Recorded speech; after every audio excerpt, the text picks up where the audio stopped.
Sudah dinyatakan sembuh, tapi PCR masih positif. Apakah risiko penularannya minimal? Ini pasti banyak banget orang yang bertanya-tanya.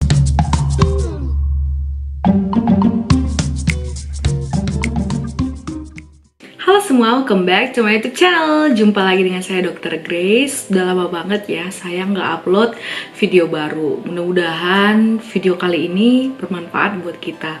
Kali ini kita akan bahas protokol isolasi mandiri. Sebenarnya ini udah terlalu terlambat ya, karena emang udah banyak banget yang melakukan isolasi mandiri. Namun lebih baik saya jelaskan sekarang daripada tidak sama sekali. Kira-kira apa saja yang perlu diperhatikan ketika isolasi mandiri, dan apakah seseorang yang isolasi mandiri itu dapat memonitor dirinya sendiri akan keadaan happy hypoxia yang lagi hype banget belakangan ini.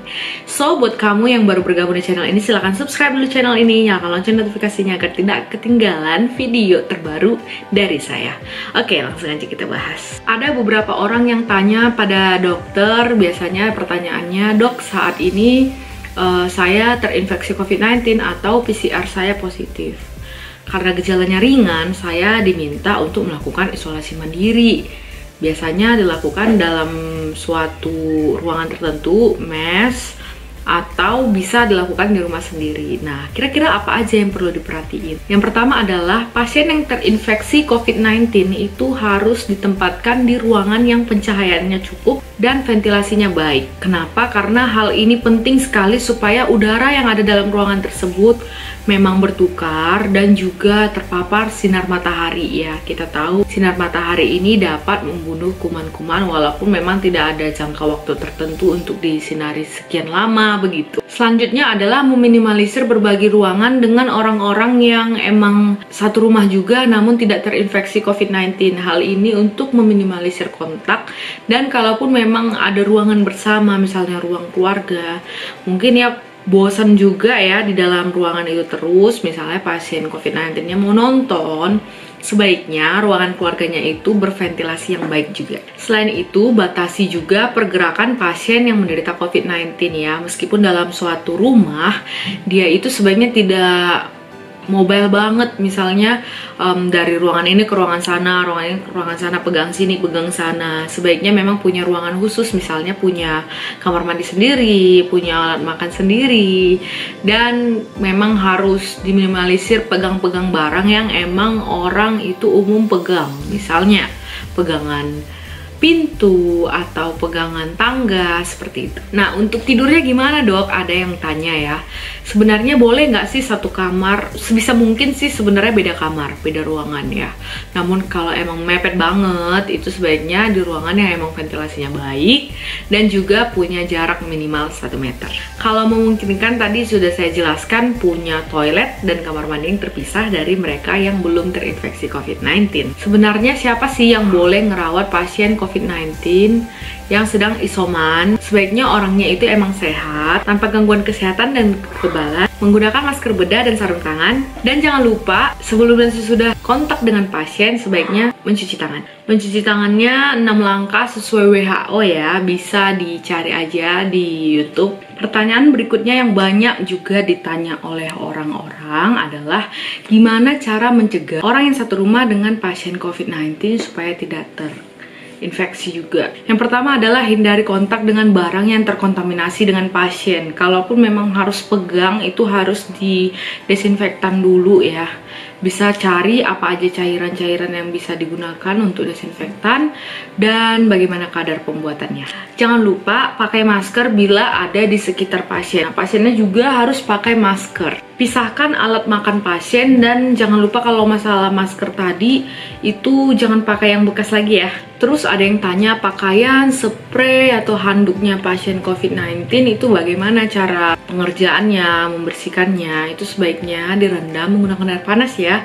Suhunya 60 hingga 90 derajat Celcius. Jangan lupa sebelumnya itu ditempatkan di kantong yang khusus dan harusnya merendam itu pakai deterjen kan. Nah, untuk kalau emang manual itu sebaiknya cucinya itu pakai sarung tangan. Bersihkan permukaan benda-benda yang ada di sekitar pasien. Gunakan deterjen atau sabun atau larutan desinfektan lainnya. Toilet dan permukaan kamar mandi juga harus dibersihkan. Ya, meskipun pasien-pasien ini memang kadang tidak bergejala, namun di disuruh isoman atau bergejala tapi ringan, tetap dia punya kemampuan menularkan, itu harus diingat ya. Dan emang harus dipantau oleh petugas kesehatan yang ada di sekitar, misalnya puskesmas atau rumah sakit, atau biasanya koordinasi dengan dinas kesehatan, juga gugus COVID. Keluarganya itu harus dapat edukasi isolasi mandiri, jadi nggak asal dia isolasi mandiri di rumah aja. Pasien harus tahu kapan swab PCR ulang atau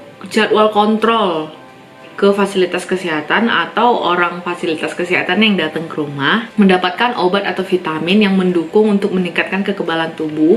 Ingat ya, saya bilangnya meningkatkan kekebalan tubuh, bukan mencegah COVID, karena banyak banget beredar vitamin ini bisa mencegah COVID, vitamin ini bisa mencegah COVID. Ya, karena ini virus baru ya, sebenarnya belum banyak juga sih penelitian yang jelasin hubungan secara langsung bahwa vitamin ini emang bisa mencegah. Mencegahnya ya tetap dengan protokol kesehatan tentunya. Nah, jangan lupa kabari orang-orang yang kontak erat dengan pasien COVID-19 ini. Yang kontak erat misalnya orang-orang yang emang ada jarak kurang dari 2 meter atau kurang dari 1,8 meter itu dalam durasi minimal 15 menit dalam 24 jam terakhir. Waktu terhitung kontak erat sebenarnya adalah 2 hari sebelum swab PCR dengan hasil positif pertama atau 2 hari sebelum gejala muncul hingga waktu pasien mulai diisolasi. Orang-orang yang memenuhi definisi kontak erat ini berisiko tinggi tertular COVID-19 dari pasien tersebut. Makanya orang-orang tersebut juga perlu isolasi mandiri ya, karena kontak erat. Nah, jangan lupa pasien yang isolasi mandiri jika tiba-tiba bergejala itu harus lapor. Lapor bisa ke Vaskes terdekat atau ke Satgas Gugus COVID terdekat. Bila ada keluhan-keluhan yang mengarah ke sakit sedang, misalnya sesak napas tiba-tiba atau sangat lemas, emang harus segera menghubungi IGD. Nah, kita juga akan bahas nih, karena dia ada hubungannya dengan sesak. Karena sesak itu sebenarnya adalah sensasi subjektif ya. Seseorang yang dikatakan sesak itu dia yang rasain gimana. Walaupun sebenarnya orang atau dokter bisa menilai itu sebenarnya umumnya yang dinilai itu adalah bradipnu ya. Bradipnu itu artinya napas lebih lambat, atau takipnu, napas lebih cepat. Kalau dyspnu itu sesak napas, itu sensasi subjektif, namun misalnya ada retraksi dada atau pernapasan cuping hidung, itu yang mudah dilihat pada anak-anak biasanya ya. Nah, ada fenomena yang sering banget terjadi pada pasien COVID-19. Kamu tentu pernah dengar kan happy hypoxia? Sebenarnya saya udah bahas sih di Instagram saya, ada di postingan saya, namun mungkin akan lebih mudah dimengerti jika saya buatkan videonya juga. Fenomena ini sering banget bikin masyarakat resah dan khawatir. Bahkan orang-orang yang isolasi mandiri itu berbondong-bondong beli pulse oximeter. Saya punya di sini pulse oximeter. Kelihatan nggak? Nih. Jadi sebenarnya cara pakainya begini. Ini tuh biasanya dijepit di jari ya. Jadi yang dilihat itu ada di bagian atas, ada di bagian bawah. Yang di atas biasanya SpO2. Nah, yang di bawah itu adalah denyut nadi. Nah, SpO2 normal itu biasanya di atas 95, dan nadi normal biasanya tidak lebih dari 100. Jadi sebenarnya nama aslinya itu adalah happy hypoxemia, karena sebenarnya hypoxemia dengan hypoxia itu sebenarnya berbeda. Jadi pulse oximeter barusan itu misalnya menilai oksigen yang ada dalam aliran darah ya, hypoxemia. Berbeda dengan hypoxia. Hypoxia itu keadaan kurang oksigen dalam jaringan. Memang orang-orang yang melakukan isoman ini sebaiknya punya ya pulse oximeter ini. Kalau di negara lain, misalnya Inggris, memang mereka itu sudah punya kriteria sendiri siapa yang sebaiknya simpen atau menggunakan pulse oximeter ini secara mandiri. Tentunya disertai dengan edukasi penggunaannya. Kenapa hal ini penting? Karena pasien-pasien yang isolasi mandiri dapat terjadi perburukan secara tiba-tiba. Hal ini penting dicegah ya, supaya tidak terjadi perburukan, misalnya gagal napas. Jadi sebelum gagal napas sebaiknya sudah dibawa ke IGD. Jadi penanganannya lebih cepat. Nah, rekomendasi pemakaian alat ini memang harus dipantau secara berkala. Tentunya yang mengerti ya, misalnya petugas kesehatan. Pasien isomannya bisa catat misalnya waktunya sekian, terus saturasi oksigennya sekian, dan denyut nadinya sekian. Kalau di Inggris ada kriteria yang digunakan, misalnya usia minimal 65 tahun ya. Jadi 65 tahun pakai dan lebih dari 65 tahun juga pakai. Lalu usia kurang dari 65 tahun namun dengan komorbid atau masalah kesehatan. Misalnya dia ada hipertensi atau diabetes mellitus atau penyakit kencing manis atau penyakit gula, atau misalnya dia punya penyakit gagal ginjal. Jadi yang emang udah ada pemberat itu, walaupun usianya belum 65 tahun, tetap disarankan pakai alat pulse oximeter ini. Selain itu juga pada pasien-pasien yang dikhawatirkan oleh dokter itu akan terjadi perburukan, biasanya direkomendasikan dianjurkan pakai alat ini juga secara mandiri di rumah. Sebenarnya cara sederhana menerjemahkan pulse oximeter ini gimana? Jadi kita pertama-tama harus tahu dulu nilai saturasi oksigen yang normal itu berapa. Untuk mayoritas orang 95 hingga 100 ya. Ketika terjadi penurunan, misalnya dalam beberapa waktu, misalnya 5 menit, dia selalu range-nya itu 93 hingga 94. Segera hubungi dokter atau fasilitas kesehatan terdekat ya. Ini terutama buat orang-orang yang emang gak punya penyakit penyerta ya. Karena beberapa penyakit penyerta itu dapat membuat orang tersebut emang dia nyamannya atau emang udah terbiasa tubuhnya itu saturasi oksigennya agak rendah dari orang-orang yang biasanya. Misal, pada pasien-pasien yang mengidap penyakit PPOK atau asma bronkial, kadang-kadang dia emang udah normal atau nyaman di saturasi 94. Nah, perburukannya misalnya jatuh ke 92 gitu ya. Padahal pada orang yang sehat, saturasi 93 hingga 94 itu udah dikatakan tidak normal, terjadi masalah. Nah, segera ke IGD terdekat atau kalau bisa hubungi fasilitas kesehatan yang terdekat jika saturasi oksigennya itu menetap ya pada angka 92 ke bawah. Hal ini penting ya, harus tahu oleh semua pasien-pasien yang isolasi mandiri. Nah, ada beberapa orang yang juga tanya, kok saya udah selesai nih isolasi mandiri, kok PCR saya masih positif? Kapan sih PCR saya itu harusnya negatif, dok? Nah, sebelumnya kita harus tahu dulu kriteria pasien-pasien yang bisa menyelesaikan isolasi mandirinya itu apa aja. Sebenarnya ada dua kriteria ya, ada dari kriteria PCR-nya dan ada juga kriteria gejala dan waktu. Ini menurut CDC dan WHO ya. Kita akan bahas satu-satu dulu. Untuk kriteria PCR-nya itu jika 2 kali pemeriksaan PCR-nya negatif berturut-turut dengan jeda minimal itu 24 jam. Misal ya, dia hari ini periksa PCR pukul 2 siang. Nah, kalau dia besoknya pukul 2 siang juga negatif, misalnya hari ini negatif juga, berarti dia sudah bisa menyelesaikan isolasi mandirinya. Jadi harus di swab ya.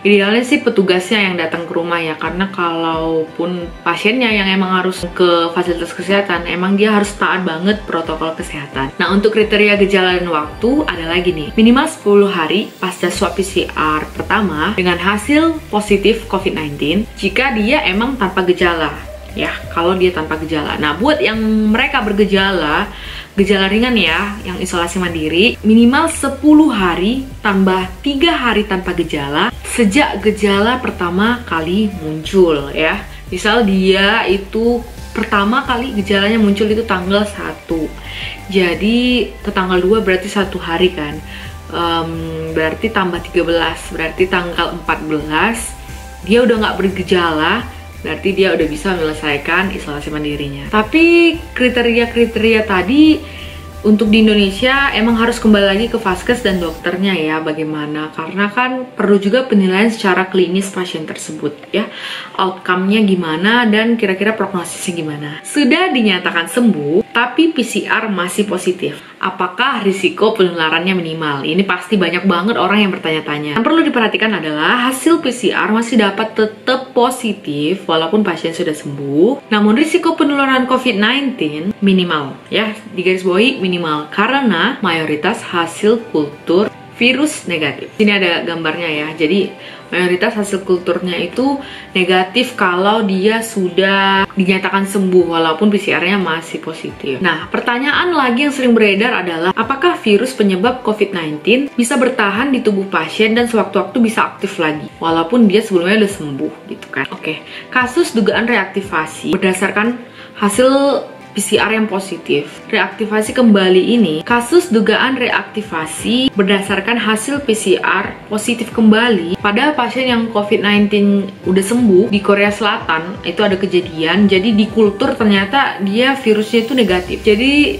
tidak terbukti ada reaktivasi. Hasil PCR positif berasosiasi dengan persistent viral shedding. Jadi dia kayak seolah-olah masih ada di dalam tubuh tapi tidak disertai dengan kemampuan menularkan. Mudahnya itu walaupun dia PCR-nya positif, kalau dia udah dinyatakan sembuh, dia minimal banget bisa menularkan kembali. Ya sebenarnya sih kecil banget kemungkinannya bisa menularkan kembali. Intinya belum ada penelitian yang membuktikan adanya reaktivasi. Untuk itu pasien yang emang udah selesai isolasi mandiri, walaupun dia pakai kriteria PCR atau kriteria gejala dan waktu, dia itu emang udah kecil banget kemampuan menularkannya. Lain hal dengan terinfeksi kembali ya, tapi ini kan reaktivasi, jadi tidak ada penelitian yang membuktikan bahwa terjadi reaktivasi virus tersebut. Beda dengan virus cacar air misalnya ya. Virus cacar air, dia itu dorman di dalam tubuh. Kalau misalnya daya tahan tubuh lemah, dia sewaktu-waktu bisa aktif kembali. Namun biasanya penyakit yang ditimbulkannya menjadi herpes zoster. Jadi hasil PCR positif itu tidak sama dengan orang tersebut mampu menularkan seperti kebanyakan orang COVID-19 yang aktif ya. Mengapa tidak selalu perlu menunggu hasil PCR untuk menyelesaikan isolasi mandiri? Karena isolasi mandiri yang terlalu lama juga menjadi tidak efektif dan efisien. Namun di akhir yang perlu kita tahu bahwa semua itu keputusannya kembali lagi ke dokter yang merawatnya, karena kan dokter itu yang paham gimana perkembangannya pasien. Oke, kalau ada pertanyaan yang berhubungan dengan COVID-19 silahkan tinggalkan di kolom komentar, saya akan berusaha jawab. Dan jika kamu rasa video ini bermanfaat, bagikan ke semua orang supaya semua dapat manfaatnya. Jangan lupa di like ya. Thank you for watching, see you on the next videos. Bye bye.